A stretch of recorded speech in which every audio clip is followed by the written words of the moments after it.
അസ്സലാമു അലൈക്കും വറഹ്മത്തുള്ളാഹി വബറകാതുഹു. അൽഹംദുലില്ലാ സ്വലാത്തു വസ്സലാമു അലാ റസൂലില്ലാ വഅലാ ആലിഹി വസഹ്ബിഹി അജ്മഈൻ അമ്മാ ബഅദ്. പ്രിയ ശ്രോതാക്കളെ, അല്ലാഹു തആല നാം ചിന്തിക്കുവാൻ വേണ്ടി പല കാര്യങ്ങളെയും പലതിനെയും ഉപമിച്ചതായി വിശുദ്ധ ഖുർആനിലൂടെ നമുക്ക് കാണാൻ സാധിക്കും. അതിൽ ഏറ്റവും പ്രധാനപ്പെട്ട ഉപമയാണ് ദുനിയാവിനെ വെള്ളം കൊണ്ട് ഉപമിച്ചത്.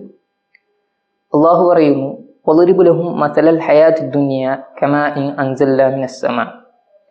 നബിയെ, നീ അവർക്ക് ഐഹിക ജീവിതത്തിൻ്റെ ഉപമ വിവരിച്ചു കൊടുക്കുക.